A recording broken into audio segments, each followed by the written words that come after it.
بیا تماشا کو چې الله جل شانو ستا په حق کې څنګه فیصله نه کوي.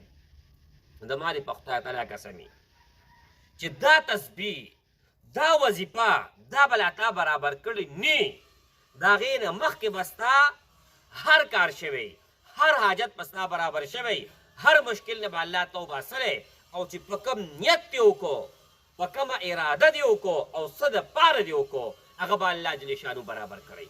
نحمده ونصلي على رسوله الكريم، اما بعد فاعوذ بالله من الشيطان الرجيم، بسم الله الرحمن الرحيم. السلام علیکم ورحمة الله وبرکاته. امید لرم چې تاسو ټول به ښه ښه به خوشحاله یئ، او چې کوم ځای کې هم یئ الله جل شانه دې تاسو ښاد آباد اور خوشحاله ساتي. زما عزتمندو، نن په دې ویډیو کې یو عمل مبارک در کوم. یعنی عمل مبارک دا دی چې د درود شریف یو عمل دی، خو درود ابراهیمی نه، یو بل درود شریف دی. هغه به په سکرین هم تاسو ته ولګوم او زباني به درته هم وایم چې تاسو ته یاد هم شي. خو د هغې دومره فضایل دي، دومره چې د هغې بیانول ناممکن دي. او دا عمل تا به لا کمپلیټ کړی نی، تا به پوره برابر کړی نی، د الله په فضل و کرم سره ستا به حاجت برابر شوی. ستا باندې مشکل ایمرجنسی کې راغی یا مخکې نه پریشانی، هغه به الله جل شانه ختم کی. که یو مشکل کې د مخکې نه گرفتاری، هغې نه به الله جل شانه تعالی خلاصې درکي.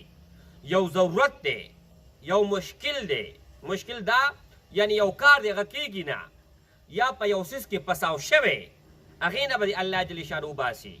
که یو سړي ته د حاجت دی، ضرورت دی، هغې دل نه برابرئ، هم به الله جل شانه هغه برابر کړي. د دا وظیفې برابرول نه مخکې به الله به فیصله کړي.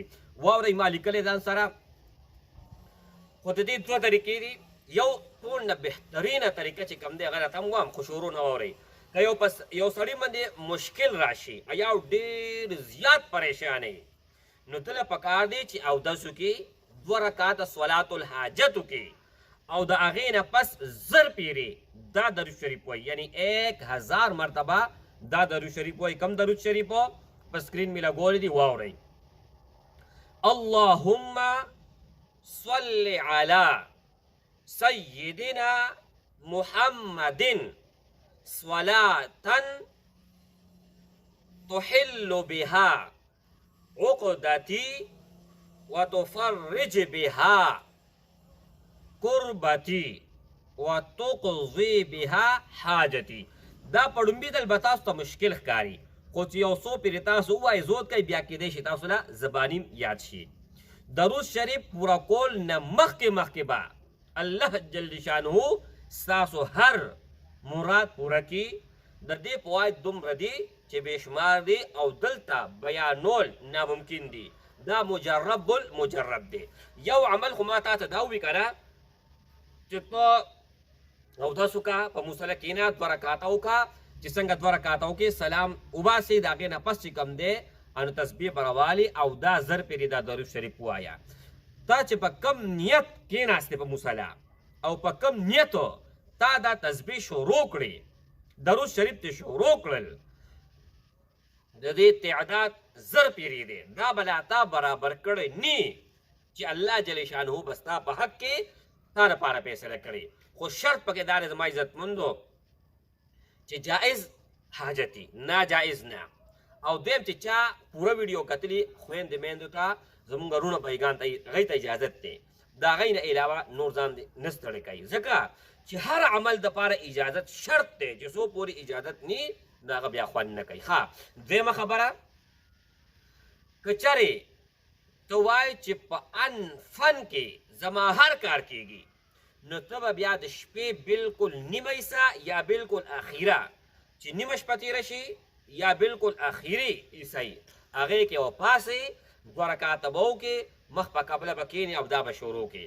خو په زړه کې، په مازغو کې ستا به خپل حاجتي چې زه دې دپاره کوم. بیا تماشا کو چې الله جل شانو ستا په حق کې څنګه فیصله نه کوي.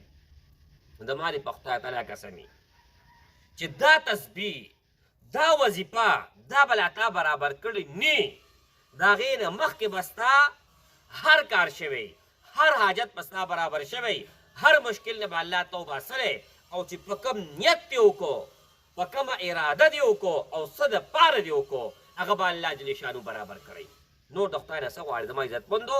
حدیث شریف کې راځي وایي چې کم انسان کم عمل وکړو، که حج وکړو، که زکات یې ورکړو، که عمره وکړه، که غریب سره امداد وکړو، که نفل یې وکړل، که جهاد یې وکړو، غټ نه غټه کارنامې وکړه، خو چې هغې کې ریاکاري دکاوی، نو الله وایي په هغې به الټه عذاب ورکوم او جهنم ته بیلیږم.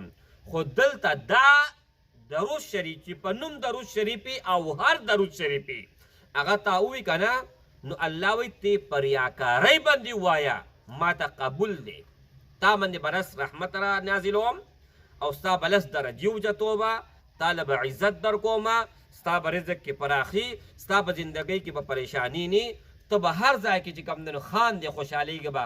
خلک وایي چې د ده راز څه دی چې دی خو خاندي او خاندي هر وخت یې خوشحالي دمه هېڅ ټینشن نشته. نو زما عزتمندو دا به ای د درود شریف کمال. د لوی الله په نوم سپارم، د الله په امان. السلام علیکم ورحمة الله وبرکاته.